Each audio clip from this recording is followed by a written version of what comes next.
Welcome to GarazLab. Today we will do a tutorial, very basic tutorial on Rails 7.1. There is a new feature release that is called asynchronous queries.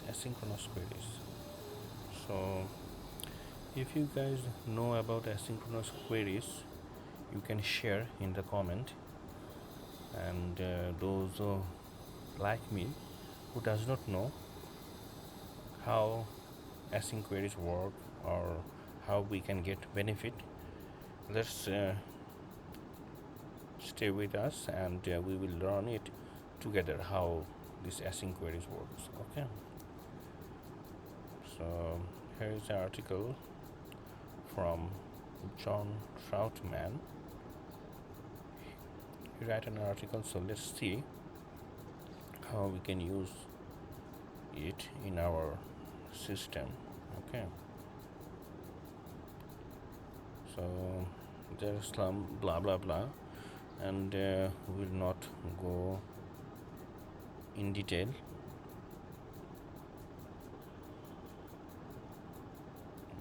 Drawbacks of constantly being shouted on. Okay, so it's normal queries. So let's jump into the async queries. Okay, on the top. Okay, execute in synchronous manner. Okay, it says active record query execute in synchronous manner. Take the following. Okay, I will take the following. What it says, class. The three queries will be made sequentially. Okay, the first query is the book model. Okay, and that completes a query. Okay, so it's about the three queries. It's running. Okay, we got it. And what about the Rails 7 new feature? So the previous query was book.all, and with Rails 7 we can use load async. Okay, so in this example above, the same three queries are made, but we are using load async. Okay, here you see the load async, and then these three queries will run concurrently. Okay, three queries completed in almost the same amount of time as one, resulting in an improvement in performance. Welcome to async queries. Okay,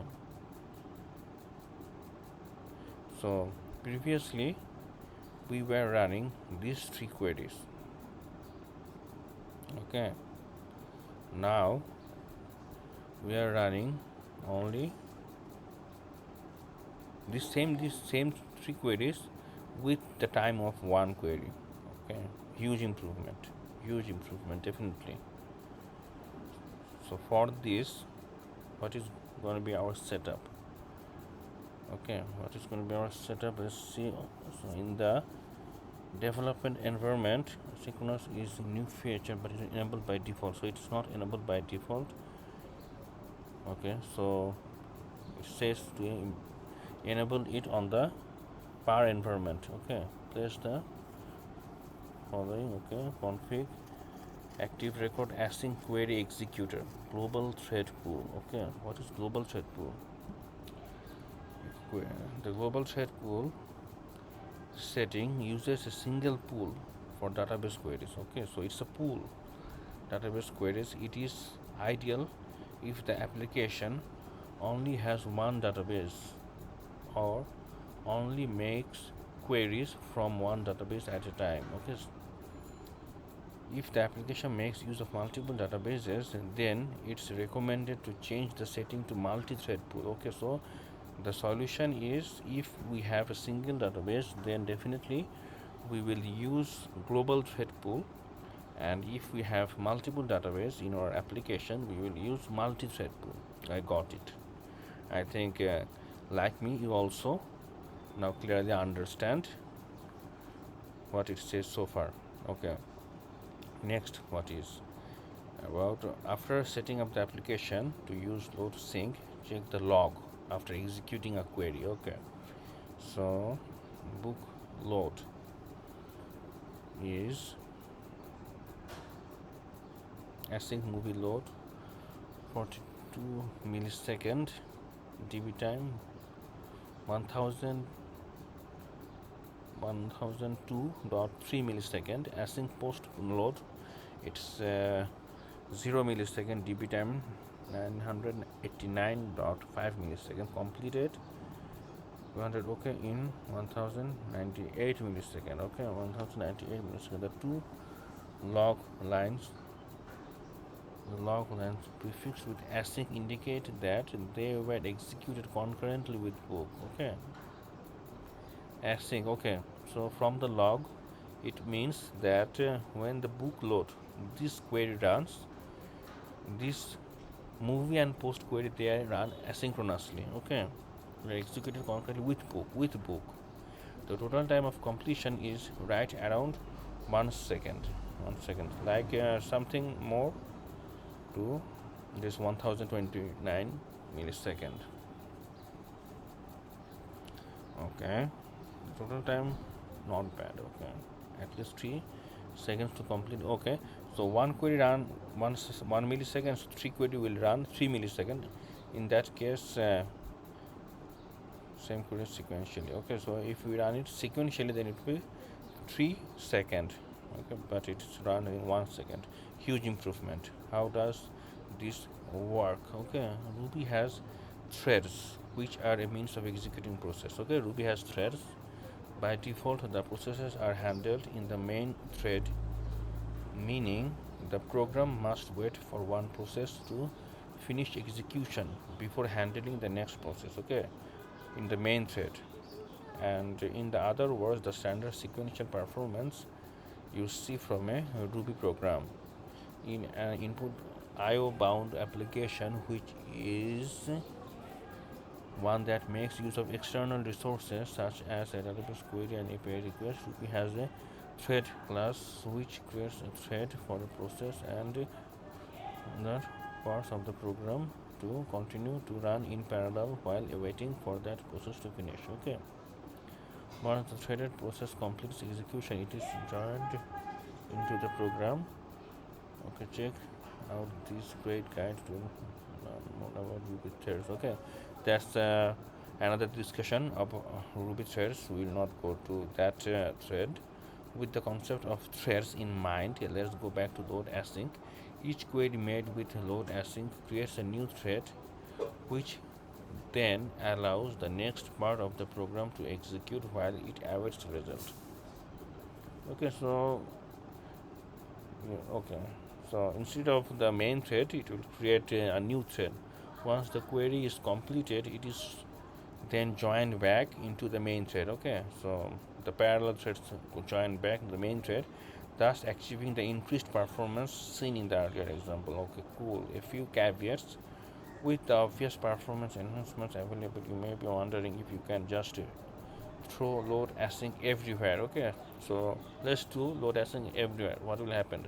Sit back and enjoy a blazing fast application. The answer unfortunately is no. So we cannot run load async everywhere.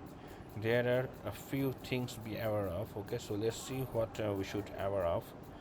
First, the number of queries should be considered based on the size of the pool. Okay, so we will definitely exceeding the pool size can lead to database connection errors. Okay, each database has its own limits to how many connections can be made at one time, so make sure you know what they are and plan accordingly. Okay, so database connection is one thing. How many database connection we will have in that pool? The setting for the size of the pool can be changed in the database.yaml. Okay, database.yaml, we will change it in the database for rubyonrails application. Okay, the pool size.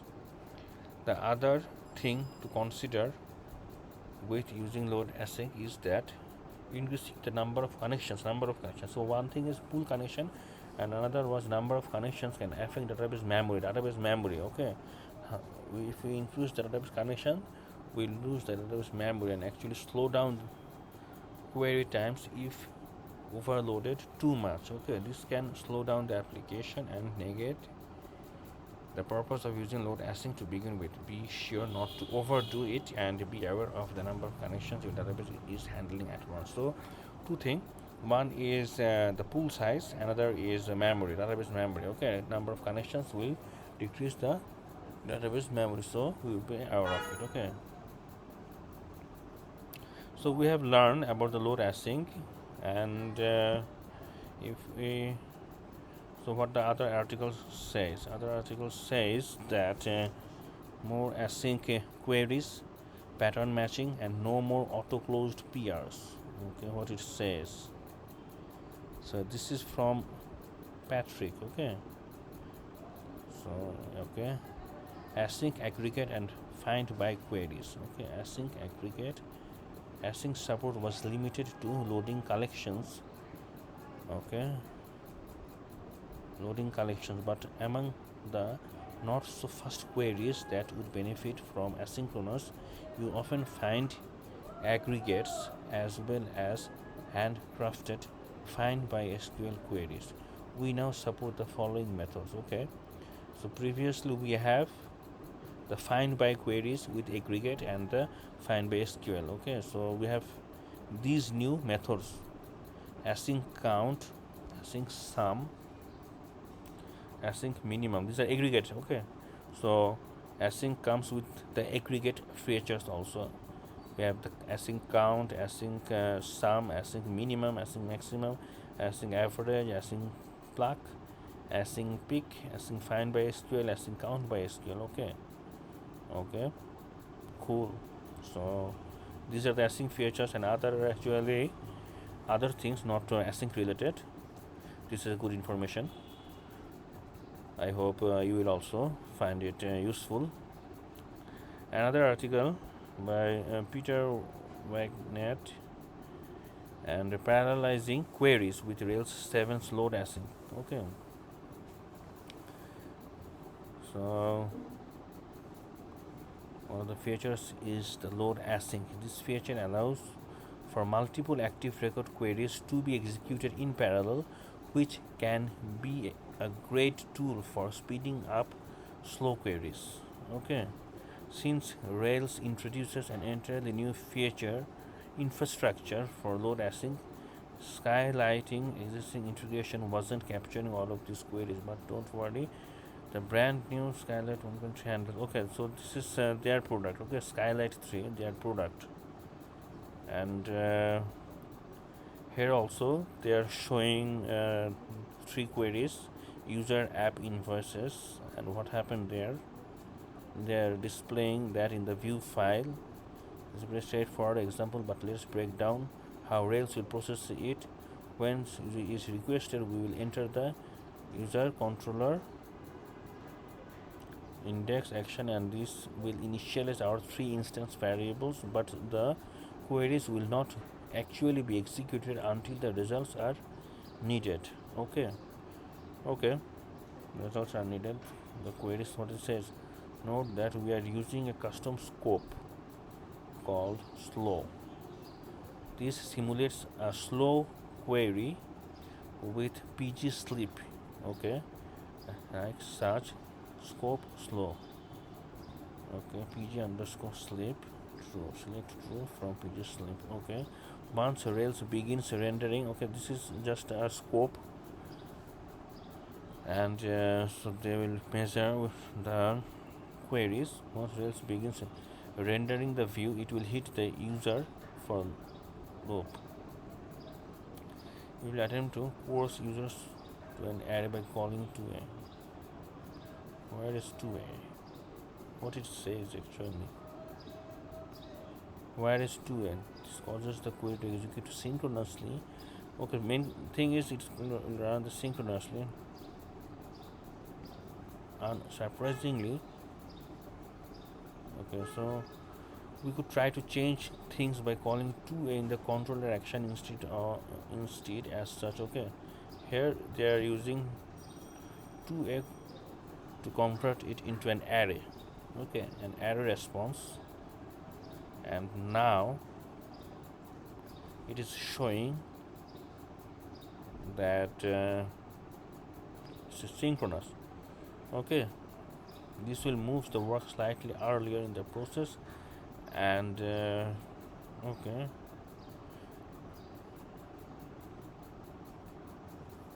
Okay, anyway, now they are using the load async, and what happened here is async select from users. Okay, so this is the first query it ran, and then user initialization, it took this amount of time. Async select from apps, very little time. App instantiation, async select from invoices, invoice instantiation. You see, very fast. Now it gives a clear idea. Cool, we got it. We can see that this is indeed what happened. Cool, this is very good thing. So we need to enable the config a word of warning. If we still want to make this request faster, and we should, since 1 second response time is still pretty bad, then we could work on speeding up the user's queries. Unfortunately, this is really any better, and our whole request still takes over 1 second to complete. So what happens as before? Okay, so our query still takes more than 1 second, and there are furthermore improvement suggestions.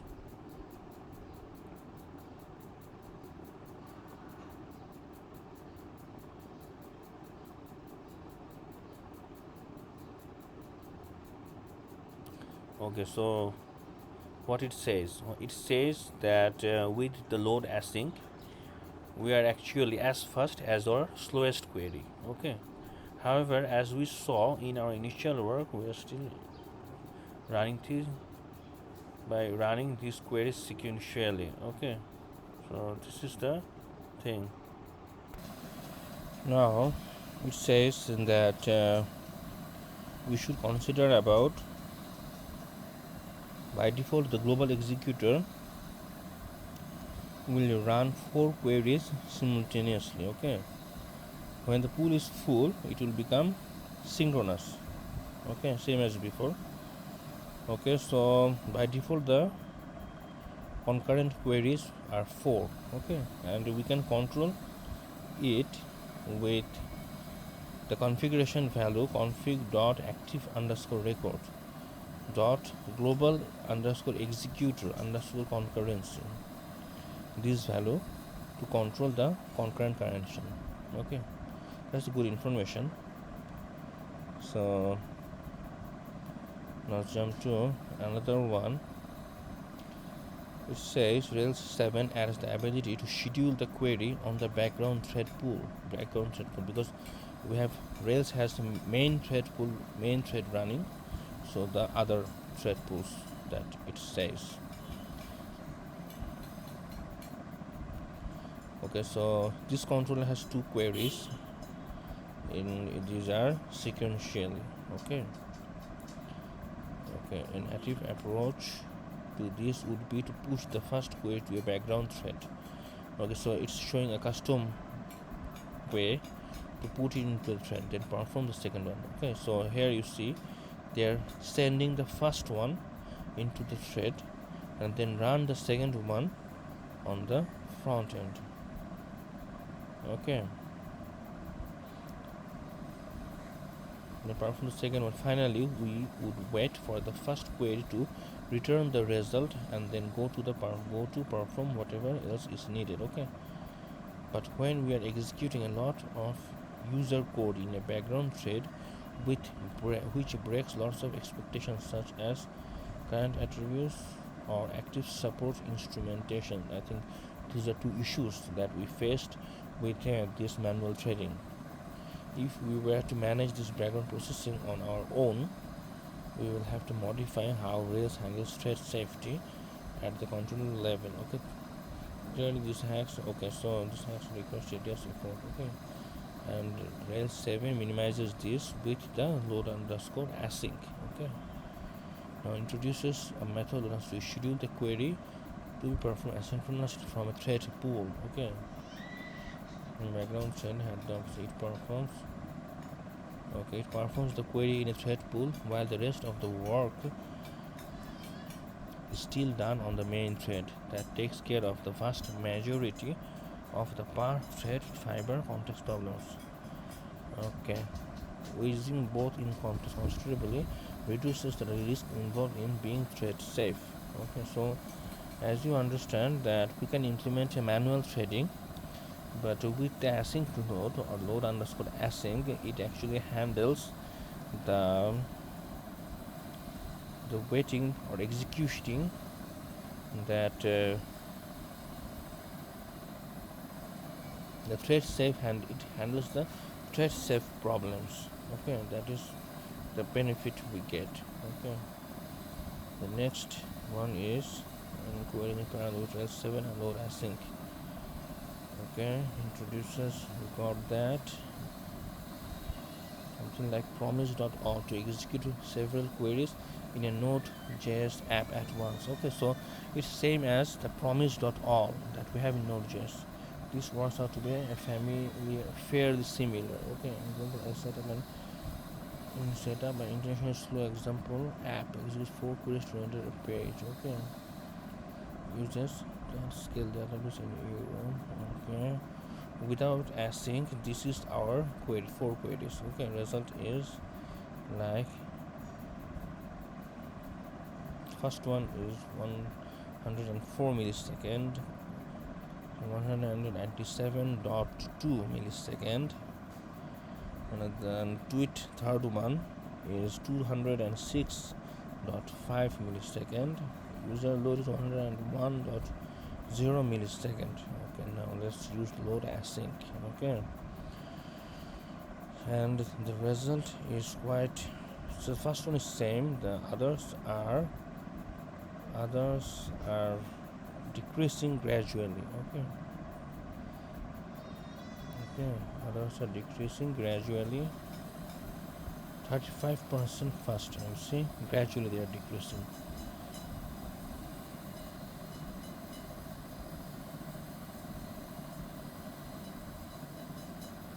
For example, like this one page speed up by 35%, pretty impressive results. A small number of very slow queries. Most production Rails apps that generally execute anywhere from 20 to 100 individual queries per page. It will be interesting to see how this can be used in more complex applications. So we have executor setting executor. So these are already we have discussed before. Connection limits. Okay, you should update the pool size. Okay, this variable we should consider about in database.yml pool size. Okay, if we increase, then we can get maximum connections. By default, the uses 4 maximum concurrent connections. Okay, global executor concurrency. Yeah, cool. This gives a sum up of our discussion.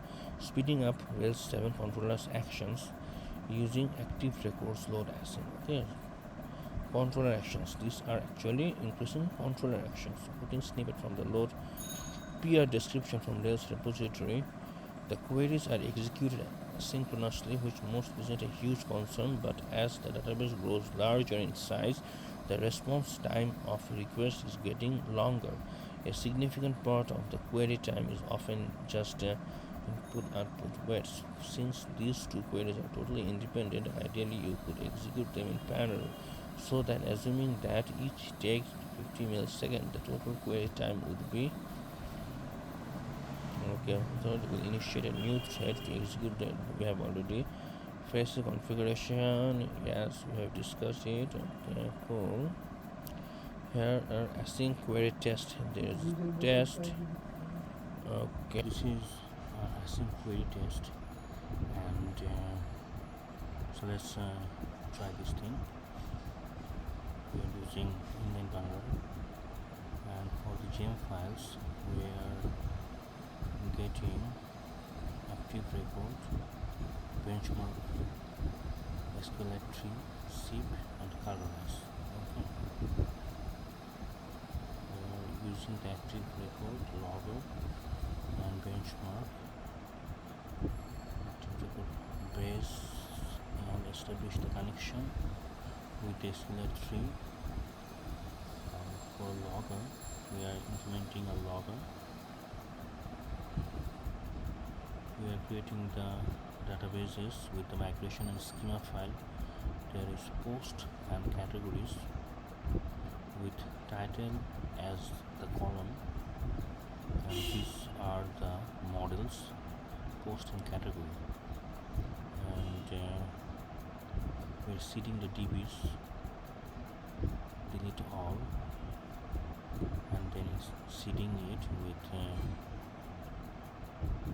post number, title, okay, and with categories same, 1000 rows are inserted, and synchronous action. For synchronous action, where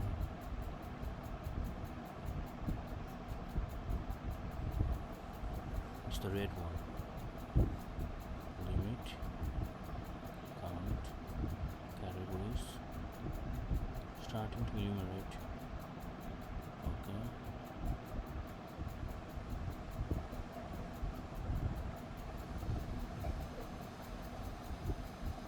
Post one is, for enumeration it's yellow. We are setting the color as yellow. It should not count. Okay. Sync living. This is synchronous call, and this is asynchronous call. Colorize green. Async entering post all load sync. We are calling the load sync here. Post.each, colorize. Yes, steady out. Lower. Puts making sync queries. Sync action 50. Making async queries. Okay. Let's copy it. This call, and then we are creating the file here.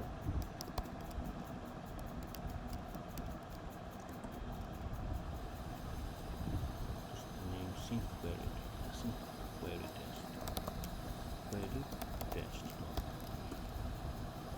This is our file,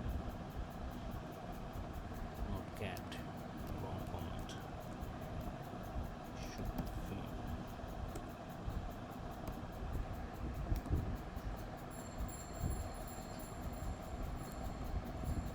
Saving the file. Now we will run it. Okay.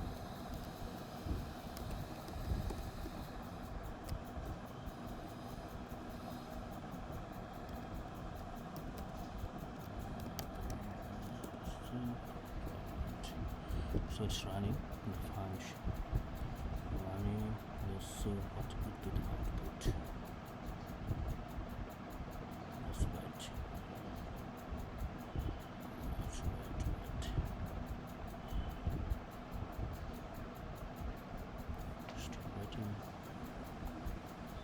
There is no output. Might be some issues or errors. If you know, then please comment, because I don't know what's happening here.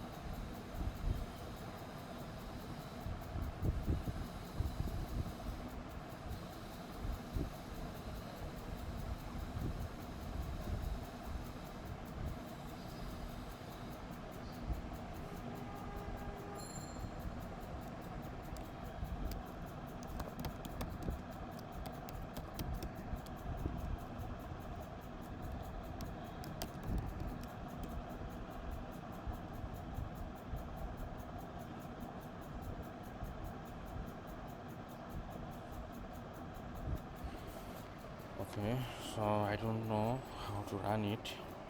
If you guys know, please comment so that we can run it together.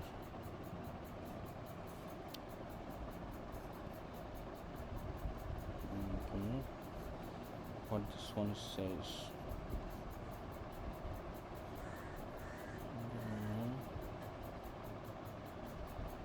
found it. We already know about it. There is nothing new. And the in-depth guide to active record. How much depth it is. Change of just adding a single new method. Lazy loaded queries, Ruby threading model, blocking IO database pool versus max connections, limit performance impact of databases 101. This is the application user.slow. I think slow is just a user method or a scope variable that is defined. This is the scope, the slow scope. Select true from PG sleep. Limit to 10. Slow implementation. Okay, the slow scope has 10 rows with a table after an 1 second delay. This approach should allow us terminals to measure the performance impact of adding load asset. Okay, so let's see the performance impact. With the synchronous call, user load is 1006 millisecond, comment is 1003 millisecond, 1041 millisecond, so it's completed in 3032 millisecond, there with 3 seconds. Okay, and for the async call, load async, and we enable the configuration. Let's see the measurement 1008. The async ones are 62 milliseconds. These are impressive. Okay, so completed in 1 second. Wow, that is the thing. Okay, we can implement it using threading. So all those things are handled with a single method that is introduced.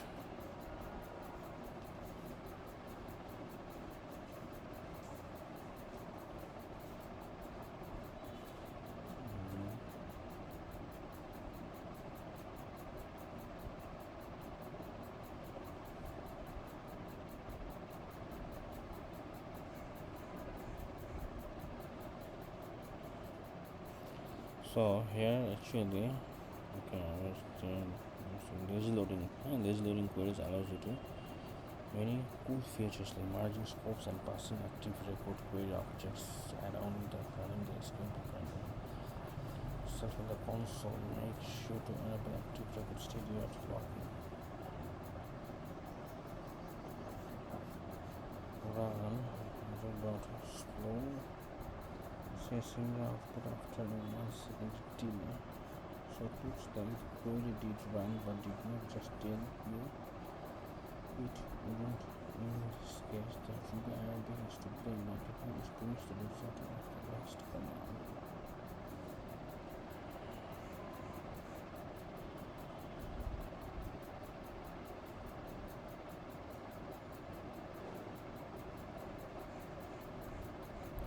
Has already been loaded by reading is loaded.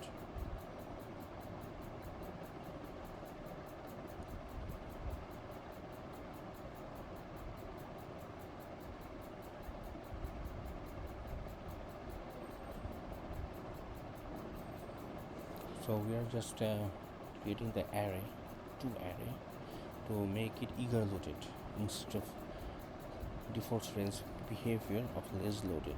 Okay, lazy loaded means it will only read queries under the microscope. Lazy load, now it's become lazy loaded.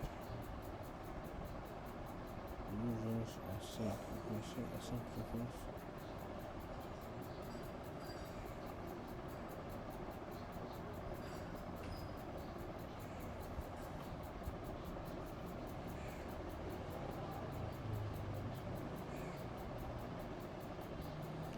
So it's completes, and as a result block it for the remaining of its execution time. It is a critical distinction.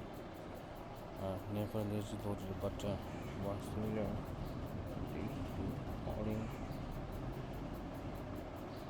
2a on an active record relation object in a separate thread.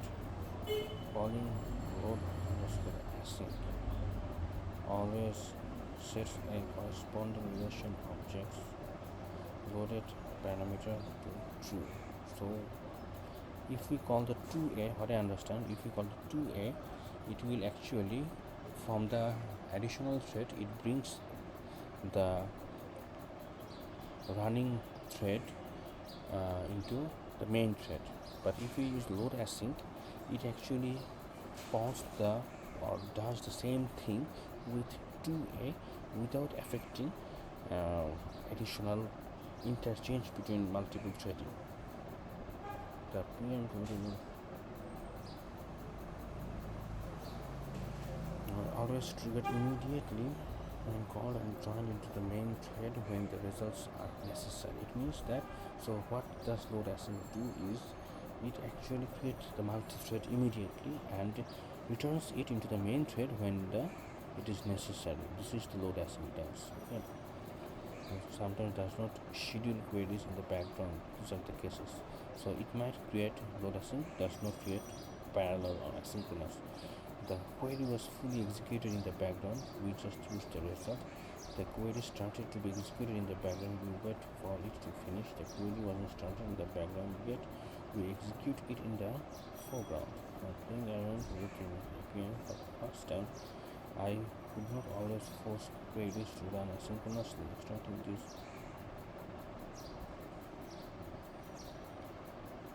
kind of horizontal scaling of our SQL pipeline. Okay. Instead of sequentially scheduling queries through a single connection, we are using threads to execute multiple queries at the same time.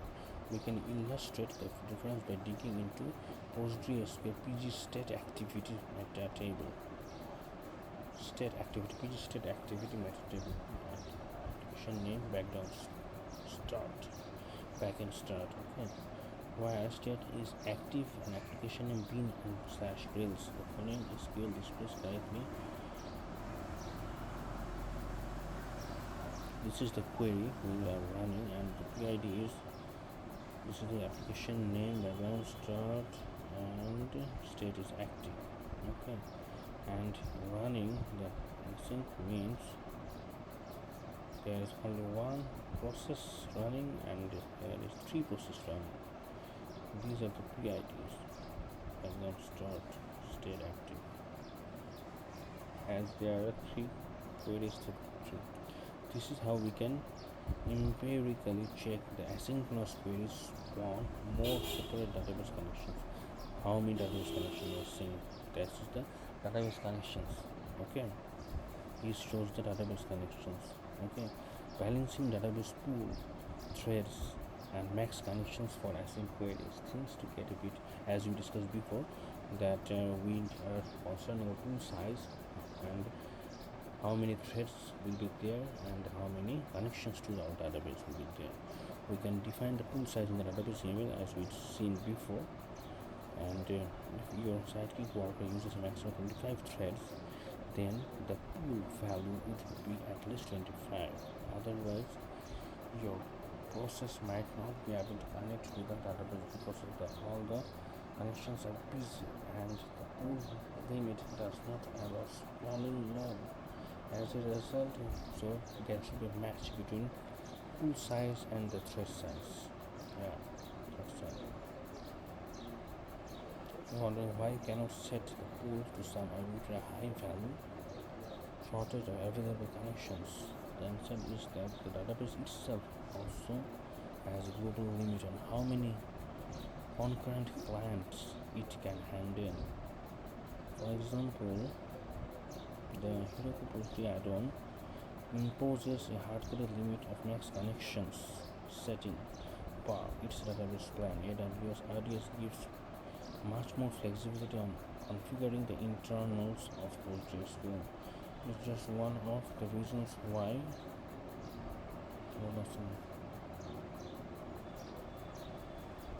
concurrency. This is the configuration variable that we've seen before. Okay, without load async, you should not set the pool value to 10, so that we should set developer 10 and localhost has an active connection. Max concurrence is 10, so the pool size will be 10. So this will be same. Max concurrence and pool size should be same. The max number of concurrent connections that your database might receive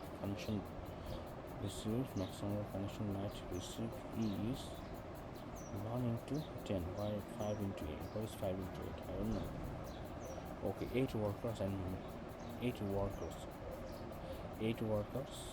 and 5 max thread each worker can have 5 threads. Okay, so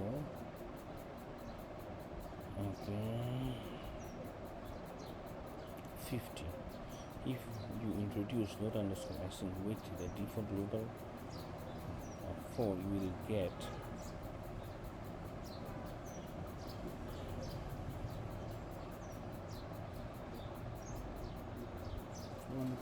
86, and pool should be configured to 14 to account for possible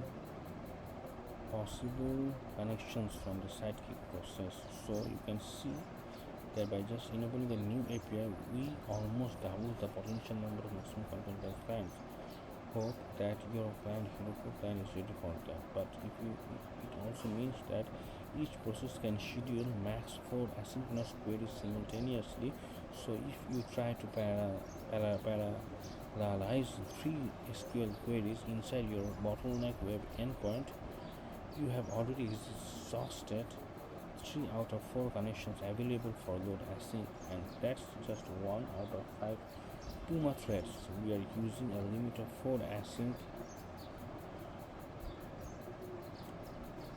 Okay, so I am not sure if this is perfect config. At the same time, increasing global executor concurrency should always be performed carefully, because each additional connection uses more database memory and decreases overall database performance. Honestly, I don't know what is the perfect trade-off here, but I hope that this extended description of how these variables interact will give you a solid background for confidently tweaking them in your production app, inspecting the number of current active connection using the metadata SQL query, and playing with different threading and pool setting together with siege load testing and be a great way to better understand how these values impact each other. Comprehensive monitoring is critical if you want to introduce load async to a production app with non-trivial traffic. I would highly recommend adding alerts for a number of active database clients and memory usage. That's another area where AWS RDS is superior to Heroku PostgreSQL add-on, thanks to seamless CloudWatch integration. In production. Okay, now we understand why asynchronous queries should always be introduced with care. Database connections are a precious resource and should only be assigned to hand-picked places where it is likely to make the best overall impact. You can use balls and outliers methods of Rails PG extras to detect slow queries and that are using a significant ratio of your DB processing time. Then with the help of a marginilla gem, we can trace the endpoints that generate those queries. You can find more info about using Rails PG extras for improving database performance in this build. Okay, that's not our scope now. Once you have these pieces of data, you can decide if there are places that we eat up most of our app's processing time and the time is spent in the database layer.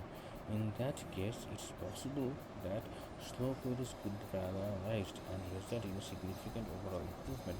Another suitable use case for async SQL are endpoints that, in addition to slow queries, perform third-party HTTP requests. Adding load async to an SQL query statement before an HTTP call would effectively parallelize it, reducing response time. Continuous observation and iterative approach are critical when applying performance fixes for non-trivial Rails app. Before adding load async to any of the queries, you should double-check if speeding it up and paying the price of additional database connections is potentially worth it. Async eager loading for relations. one queries are the top performance killer for Rails applications. Most of the time they can be easily avoided by using so-called eager loading. I wrote about it in a more detail in my article. Currently, load async does not seem to support eager loaded queries. So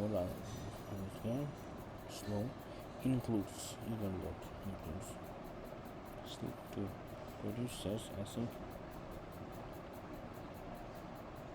So relations seems to be loaded synchronously inside the main thread. But anyway, there would probably be little benefit for backgrounding eager loading queries because they are usually fetching data over well-indexed foreign keys. Right now, every related query appears to be on hold. Asynchronous SQL inside a transaction.